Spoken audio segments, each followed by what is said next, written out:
Hello mga KSFT, today is Monday, November 22, 2021 and here's the news you need to know. Kinondena ni Pangulong Duterte ang water cannon attack na ginawa ng Chinese ships sa mga Philippine vessels na papunta sana sa Ayungin Shoal sa West Philippine Sea. Nasa biyahe patungong Ayungin Shoal ang mga Philippine vessel para mag-resupply ng pagkain sa mga sundalo na nakestasyon doon. Pero bago pa sila makarating, niradyo at inatake na sila ng water cannon ng ilang Chinese vessels. We abhor the recent event in the Ayungin Shoal and view with grave concern other similar development. Nasa 174 nautical miles ang layo ng Ayungin Shoal o Second Tomas Shoal sa Puerto Princesa City sa Palawan. Isa yan sa siyam na bahura na inookupa ng kasundaluhan natin sa West Philippine Sea. Samantala, nahulog ang dalawang sasakyan sa ginagawang Obispo Bridge sa dalawang magkahiwalay na aksidente sa Tansa, Cavite. Isang namatay sa isa sa mga insidente. Unang nahulog ang isang kotse sa ginagawang tulay linggo ng gabi. Ayon sa mga saksi, mabilis ang takbo ng kotse na bumangga sa mga concrete barrier bago nahulog sa hukay. Kaninang madaling araw naman, nahulog sa parehong tulay ang isang puting van. Ayon sa ulat, isa sa mga pasahero ng puting van ang patay. Pahirapan naman ang pagsagip sa iba pang sakay nito. Ituturing naman ng Commission on Elections o COMELEC na election offenses ang paglabag sa mga health protocols sa mga gagawing mga campaign activities ng mga tatakbo sa eleksyon 2022. Nakasaad sa COMELEC Resolution 10730 na para mapigilan ang pagkalat ng COVID-19 virus sa anumang election-related activities, kailangan magsuot ng face mask, magkaroon ng 1 metrong physical distancing, palagi ang disinfection ng kamay at tamang cough and sneezing etiquette. I'm Joseph Morong. Stand with us. Stand for truth. Tinged with disappointment, ito ang saloobin ni British Prime Minister Boris Johnson sa pagtatapos ng 26th UN Climate Change Conference of the Parties o COP26. Tulad niya, dismayado rin ng marami lalo na't bigong pag-usapan at tuldukan ang paggamit ng coal at fossil fuels na malaki ang kontribusyon sa global emissions at pinag-uusapan nating climate change. Para higit na maintindihan ito, here's Richard Haydarian with British Ambassador to the Philippines, Laurie Blofels.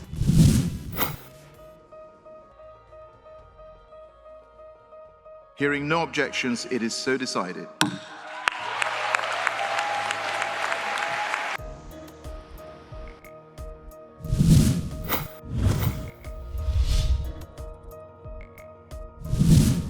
Today we have the pleasure of being with the Ambassador of the United Kingdom to the Philippines, Ambassador Laure Bouffice. I hope I got that right. It's been a while since I spoke French.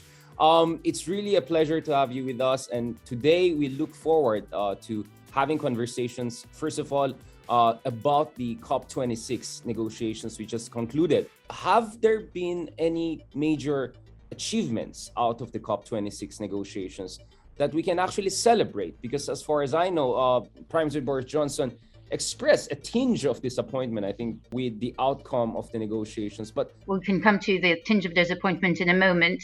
It really is important to remember that so much was achieved. So first and foremost, COP was about limited global emissions. This is real progress in keeping 1.5 degrees within reach. Progress that we have made together. But the need for continual action and implementation to match ambition must continue throughout this decade. The COP decision has included a position on scaling down the use of fossil fuels and on coal. It's the first time historically that there's such an agreement that refers to coal. And on the mitigation side, we have seen more and more countries come up with really ambitious commitments for mitigation. When we started as COP president, there was only 30% of the world economy that was covered by a net zero target. That is now 90%. We have seen a lot more commitment to adaptation, and in particular, an agreement to double climate finance by 2025. So, not by 2030, not by 2050, by 2025.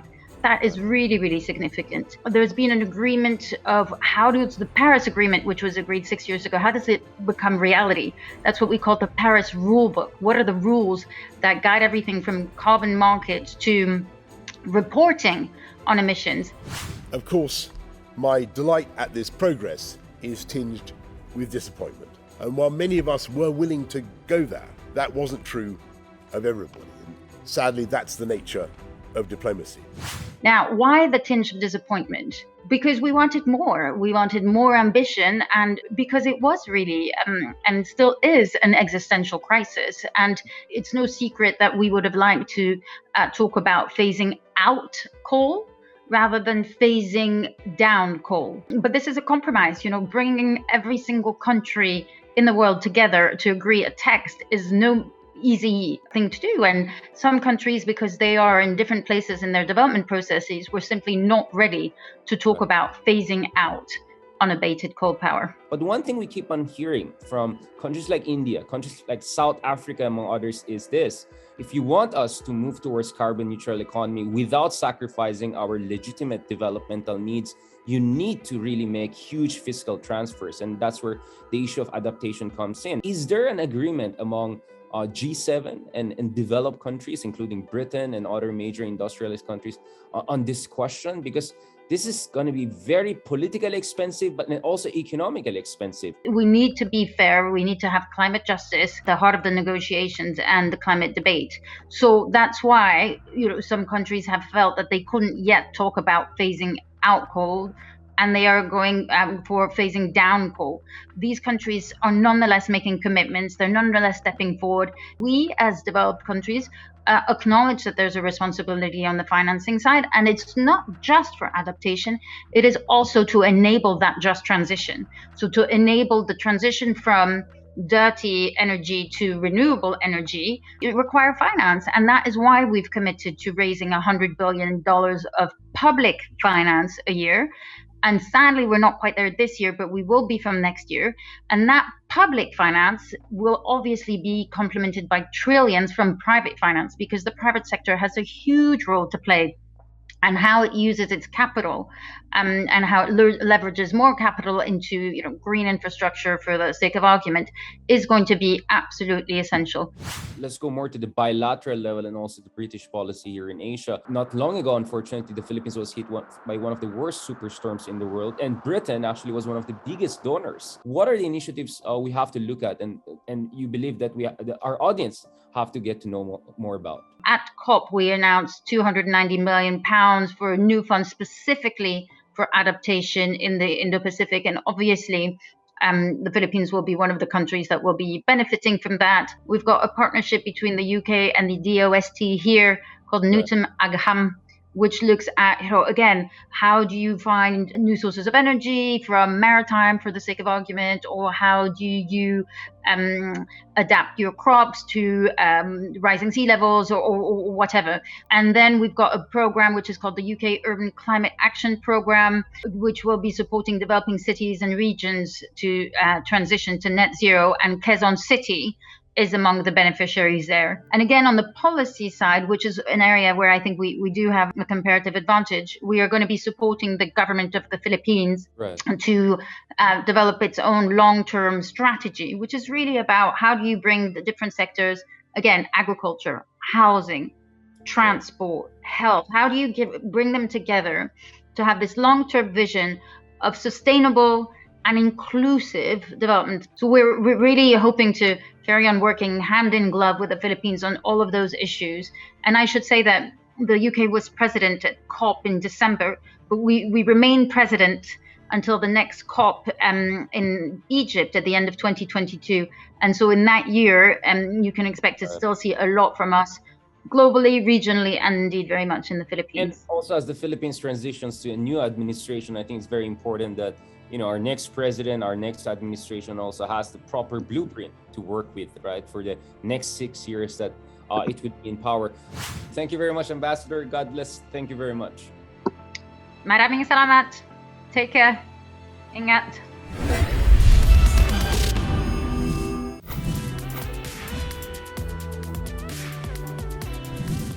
Nagsimula na po ngayong araw ang pagbibigay ng booster shot ng bakuna kontra COVID-19 sa mga senior citizens at persons with comorbidities. Tuloy lamang din ang pagtuturok ng booster shots sa mga healthcare worker. For the record, mga ka-Stand for Truth, ano yung proseso para sa mga senior citizen at persons with comorbidities na gustong kumuha ng booster shots?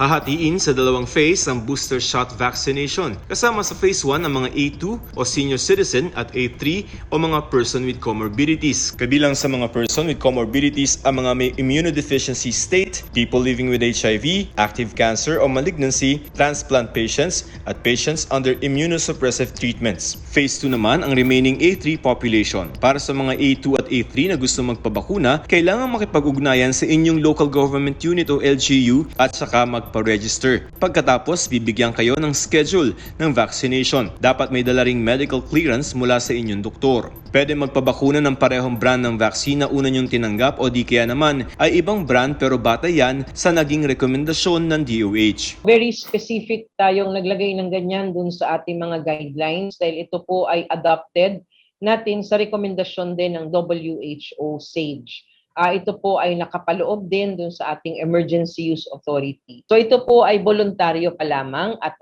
lalong-lalo na't hindi pa natin nabibigyan ang rest of the population para dito sa booster shots. Sa kasalukuyan, nasa 73.9 million doses na ng COVID-19 vaccine ang naituturok o na-administer at 32.9 milyong individual naman ang fully vaccinated na. Kung kayo ang tatanungin mga ka-Stand for Truth, payag ba kayong mabakunahan ng booster shots ang mga kasama niyong senior citizens at persons with comorbidities? Narito naman ang sagot ng ilan nating mga ka-Stand for Truth.